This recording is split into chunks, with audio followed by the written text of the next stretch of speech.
Olá, você que vai fazer a P2 da disciplina Inglês 6. Eu vou dar algumas dicas para que você possa ir bem nessa prova, tá bom? Só que essas dicas não são aulas de revisão, são dicas. Não se esqueça que nós temos as aulas de revisão dos conteúdos também disponíveis no AVA. Então, vou dar algumas dicas. Vamos supor que na prova apareça um exercício como esse, tá? Então, nós estamos fazendo o quê aqui? Fizemos uma simulação, né, de como pode ser a prova e vamos pegar alguns desses exercícios e comentar com vocês. Então, no caso desse exercício aqui, eu tenho um verbo que deve ser colocado aqui. Então, escolha a alternativa que completa a lacuna para que dê sentido a essa frase. Então, o que eu tenho que ver aqui? Se eu acho alguma coisa, alguma dica, opa, achei aqui uma partícula condicional if, a partícula se. Se eu encontrei aqui a partícula se, trata-se de uma oração condicional. Então, o que eu tenho que lembrar? Não é? Que nas orações condicionais, se eu tenho a oração condicional e o verbo com had mais particípio passado do verbo principal, não é? Que é o passado perfeito. Então, olha só, Cristiane, verbo conhecer, encontrar Pedro, ou encontrar o Pedro, se ela tivesse chegado mais cedo. Bem, se ela tivesse chegado mais cedo, eu tenho aqui a oração condicional if, cujo verbo é o had, tivesse, mais particípio passado do verbo chegar, arrived. Então, lembrando, oração condicional com passado perfeito, trata-se da terceira condicional. Ou seja, a oração principal, nesse caso, o verbo vai vir com o would, mais have, mais particípio passado do verbo principal. Então, vejam bem, se ela tivesse chegado, ela teria, would have, teria o quê? Encontrado. Particípio passado do verbo meet. Passado é met, particípio passado é met. Então, she would have met, que é a alternativa C. Ok? Conteúdo da unidade 11. Muito bem. Um outro exercício que pode aparecer para vocês, escolha a alternativa que melhor completa a lacuna. Opa, eu tenho aqui, olha só nas alternativas, ought to, should. O que é ought to mesmo? Deveria. Should também deveria. Can, poder, pode. May também é pode. Must é o verbo dever. Então veja bem, ought to e should, deveria, indicando conselho, obrigação moral. Eu tenho can, que é o verbo poder, que pode indicar uma habilidade, uma capacidade, pode também indicar uma possibilidade. Eu tenho, e também permissão, né? Lembrando que ele também pode indicar uma permissão. Muito bem. O verbo make também é o verbo poder, a diferença é que ele não indica habilidade e capacidade, mas ele indica, sim, uma probabilidade, uma possibilidade e também indica permissão. E o must, que é o verbo dever, que indica obrigação, necessidade, tá? E pode ser também substituído pelo verbo ter, have to. Muito bem. Nesse caso, ele dá para facilitar aqui, ó, o sentido que você tem que encontrar o verbo, que é probabilidade. Então, os New England Patriots, que é um time de futebol americano, qualquer coisa você tem o verbo vencer aqui, Super Bowl esse ano. Ou seja, esse time, ele deveria vencer o Super Bowl, ele pode vencer, ele tem que vencer. Como é probabilidade, tá? Porque, no fundo, qualquer um caberia aí, né? Ele pode vencer, ele deveria vencer, mas como é probabilidade, só há um verbo aqui para mim que vai indicar essa probabilidade, que ele pode vencer. 50%, talvez sim, talvez não, que é o verbo may, indicando uma probabilidade de aproximadamente 50%. Então, a alternativa correta é a letra D, ok? Agora vamos supor que tenha esse exercício aqui.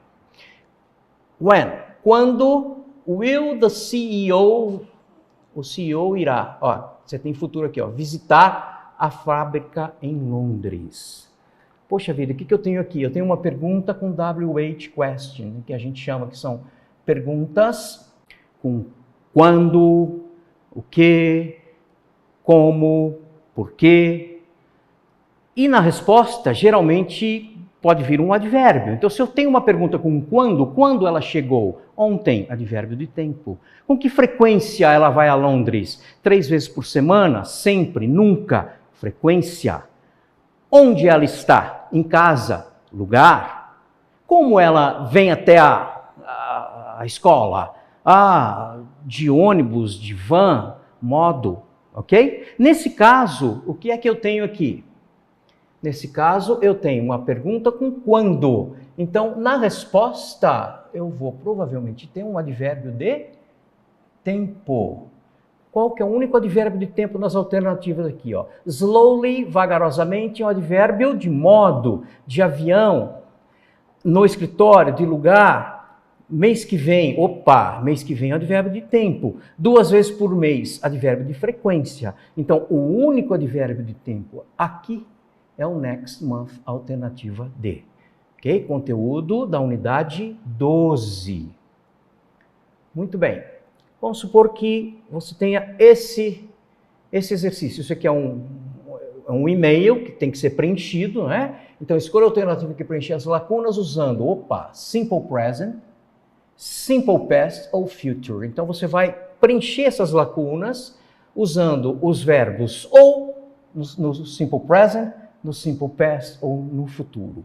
Então, vamos dar uma olhadinha nesse e-mail. Hi, Lucia. Trainee interviews. Entrevistas com trainee. Hi, Lucia. Aí o verbo entrevistar, um dos novos trainees, né, ou dos candidatos, yesterday, ontem. O nome dele é Paul Allen.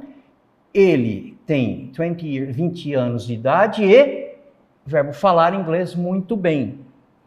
Na semana que vem, verbo conversar com os outros candidatos. Então, eu tenho que pegar as palavrinhas-chave. Quais são essas palavrinhas-chave aqui para mim? A palavrinha-chave para mim está aqui, ó. É yesterday. Yesterday é um advérbio de tempo que indica passado. Se indica passado, eu vou ter esse verbo aqui, interview, no passado. Então, pode ser essa alternativa. Pode ser essa alternativa só. Você já elimina as outras, vejam bem. Então você fica só com 2 alternativas. Aí eu tenho aqui, o nome dele é Paul, ele tem 20 anos, verbo falar inglês muito bem. Aqui eu fiquei em dúvida. Você ficou em dúvida? Não tem problema, vê se tem palavrinha-chave na outra, na lacuna 3. Tem, next week. Next week é um advérbio de tempo, next, que indica future, futuro. Se indica futuro. Eu sei que esse verbo aqui, o talk, vai ser will talk, ou, como é I am going to talk. Então, o futuro pode ser com will ou pode ser com going to. No caso aqui, para essas 2 alternativas, qual que o verbo talk está no futuro? Essa aqui, will talk. Ou seja, essa é a alternativa correta, mesmo você não precisando analisar mais a fundo essa lacuna 2. Mas, vamos lá. Eu entrevistei semana passada. O nome dele é Paul, tem 20 anos e speaks English very well. E fala inglês bem. Ou seja, para indicar verdades generalizadas, eu uso o simple present. Ok? Para indicar passado, aqui, tempo determinado, simple past. Para indicar futuro, eu uso futuro, que pode ser com will ou com o verbo going to. E para finalizar, the doctor, verbo, também para colocar verbo. In a minute, in a minute, advérbio de tempo. O médico consultar você, ou ver você, em 1 minuto. O médico consultar você em 1 minuto, ou seja, daqui a pouco, é um futuro próximo, ok? Se é daqui a 1 minuto, em 1 minuto, eu vou ter aqui um advérbio do tempo que, logicamente, que está me indicando futuro, então o verbo não vai poder estar no passado, por exemplo. O médico consultou você daqui a 1 minuto? Não. O médico consulta você daqui a 1 minuto? Não. Né? Então, o que eu tenho aqui? Vamos ver. Eu tenho present perfect, só que aqui também não dá, porque o verbo doctor, que é o sujeito, é igual a he. A conjugação de he para o verbo to have é has e não have. Então, essa você já elimina, não é? A mesma coisa aqui. The doctor, se fosse o verbo to be, is going to see ou are going. O are going você elimina, porque para he vai ser, se for o verbo to have é has, se for o verbo to be é is. Você já eliminou 2 de cara, né? Então, você fica com see, só is going to see. Só o verbo está no passado. O verbo to see, passado só, participo passado sim. Opa, então também já elimina. Por quê? Porque daqui a 1 minuto é futuro. Isso aqui é futuro. O que sobrou? See, presente, is going to see. Opa! Então, o médico consulta você em 1 minuto, ou o médico is going to see, vai consultar, vai ver você daqui a 1 minuto. Indicando o futuro pode ser com will, pode ser com going to. Geralmente o futuro próximo, ou quando você tem a certeza que algo irá acontecer, ou algo planejado, você usa o futuro com going to. Então, o que é esse futuro com going to?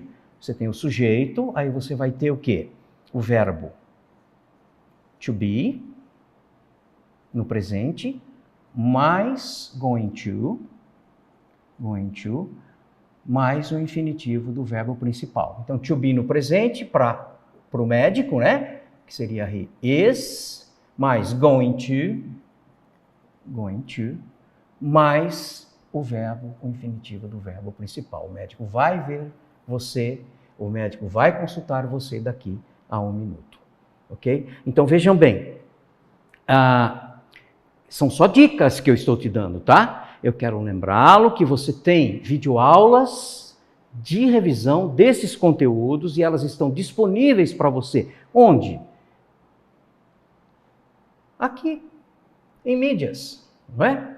Em mídias. Então você entra lá no AVA, mídias, segundo bimestre, olha só, eu tenho várias aulas de revisão, a revisão da segunda condicional, revisão da terceira condicional, revisão de advérbios, dos verbos modais, do simple present, do simple past e de future. Então, notem que todas essas videoaulas dão conta de revisar os conteúdos pedidos para P2, que são conteúdos das unidades 9 a 16. Além disso, essas videoaulas também estão disponíveis no meu canal no YouTube, no canal do Teacher Silvio. Então, basta entrar aqui e pegar na playlist, a playlist de Inglês 6. Entrou aqui, você tem todas as videoaulas que nós utilizamos nessa disciplina Inglês 6. Tudo bem? Não deixe de assistir às videoaulas. Boa prova!